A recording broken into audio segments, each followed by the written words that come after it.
2 দিনে 3টা।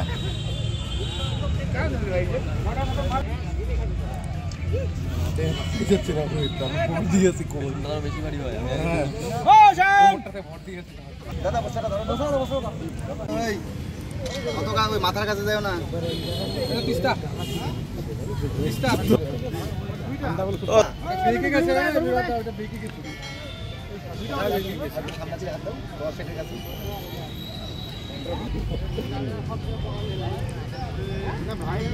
দুই দিনে 3টা।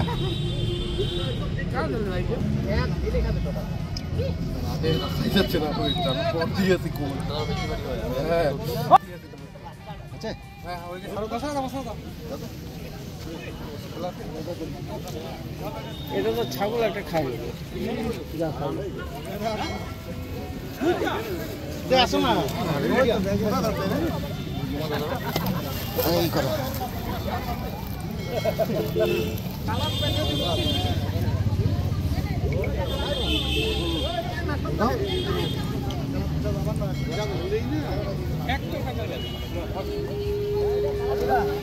আসো আসো আসো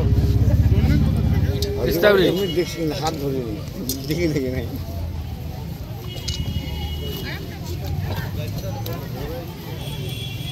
छोड़ दियो रुक रुक আবার শুনে নেমে যাচ্ছে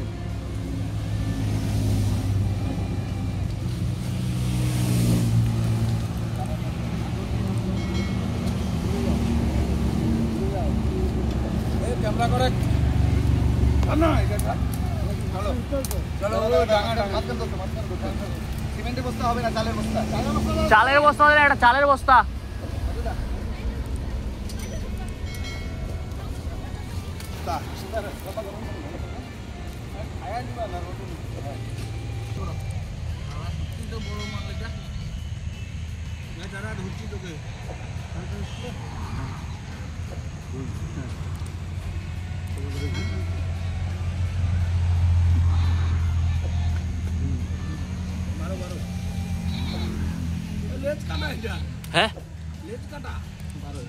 लिए যাওয়ার কি কাটলো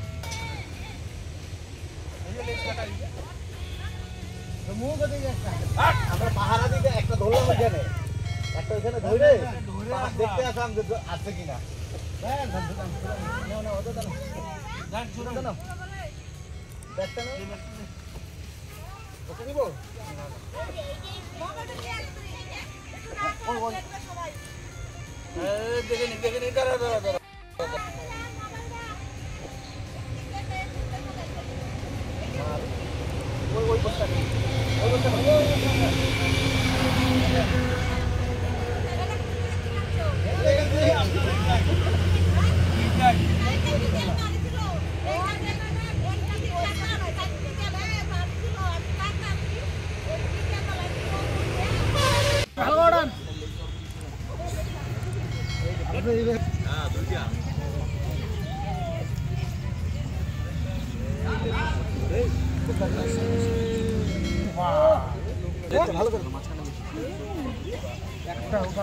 দাদা এই পেছন এই নুনা পিছা পিছা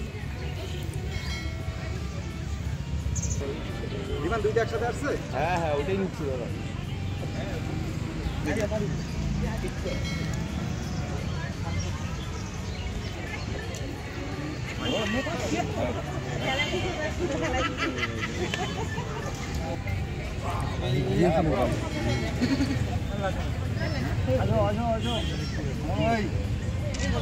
মাথার কাছে যাও না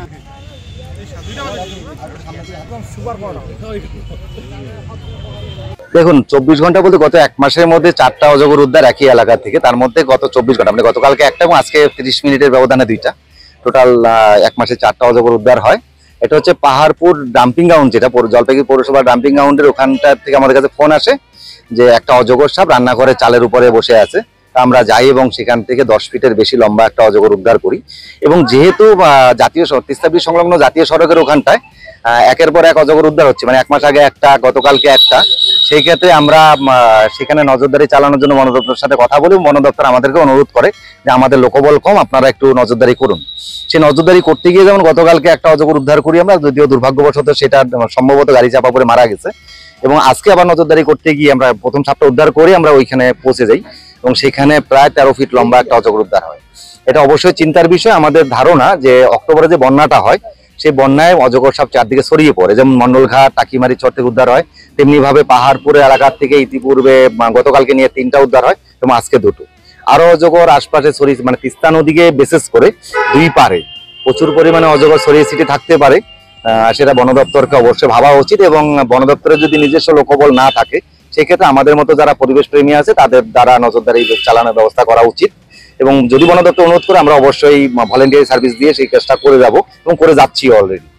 সাধারণ মানুষকে মানে তিস্তা মানুষকে কি বার্তা দেবেন তারা? প্রথমত দেখুন, মানুষের মধ্যে একটা প্রচুর আতঙ্ক কাজ করছে। যেমন একটা ছোট সাপ দেখলে মানুষের আতঙ্ক কাজ করছে, সেখানে এত বৃহৎ আকারের সাপগুলোকে দেখে আতঙ্ক কাজ করছে। এবং এক বাড়ির সামনে থেকে মানে তিস্তা ব্রিজ সংলগ্ন একটা বাড়ির সামনে থেকে পরপর 3টা অজগর উদ্ধার, 1 মাস আগে একটা, গতকালকে একটা, আজকে একটা। এবং সেই মানুষগুলো এমন পরিস্থিতি মানে ঘটিবাটি সব কি বলে গুটিয়ে ওইখান থেকে চলে যাওয়ার পরিক্রম করছেন। ওরা বলছেন যে এলাকা থাকা সম্ভব না, কারণ সাপের পেটে যেতে হবে, নাহলে এত বড় বড় সাপ আমাদের খেয়ে ফেলবে, এরকম পরিস্থিতি। যাই হোক, ওদেরকে আমরা সচেতন করে এসেছি, কারণ সাপ ধরাটা খালি আমাদের উদ্দেশ্য না, সাপটাকে যেমন ধরে তার পরিবেশে ফেরত পাঠানোর একটা চেষ্টা, তার পাশাপাশি মানুষের মধ্যে একটা সচেতনতার বার্তা দেওয়ার চেষ্টা, সেটা আমরা করে যাচ্ছি রীতিমতো সবসময়। এবং আমাদের নজরদারি থাকবে, বন দপ্তরকে আমরা অনুরোধ করবো যে এখানে এই তিস্তা 2 পারে কঠোর নজরদারি চালানোর জন্য। আজকে একটা হচ্ছে ডাম্পিং গ্রাউন্ডের যে এটা পাশে একটা বাড়ি তিস্তা নদী সংলগ্ন, এবং আরেকটা হচ্ছে তিস্তা ব্রিজ সংলগ্ন পূর্ব বিবেকানন্দ পল্লী, মানে ওই একটা বালাপাড়া একটা বিবেকানন্দ পল্লী। কিন্তু এই সাপগুলো আমাদের ধারণা যে বালাপাড়া বিবেকানন্দ পল্লী এলাকায় যে জলাশয়টা আছে সেই জলাশয়ে আশ্রয় নিচে তিস্তা নদীর থেকে উঠে, যেখান থেকে আশপাশে 4টা উদ্ধার হয়। একটা 13 ফিট, একটা 10 ফিট। এবং বন দপ্তরের সাথে কথা হয়েছে, ওরা আজকেই এই দুটোকে ফরেস্টে ছাড়ার ব্যবস্থা করবেন, তারা আমাদের কাছ থেকে রিসিভ করবেন, আমরা দিয়ে দিব ওদেরকে। এবং আগামী দিনে তো দেখা যাক কি হয়। আমার নাম অঙ্কুর দাস, সাধারণ সম্পাদক গ্রিন জলপাইগুড়ি এনজিও।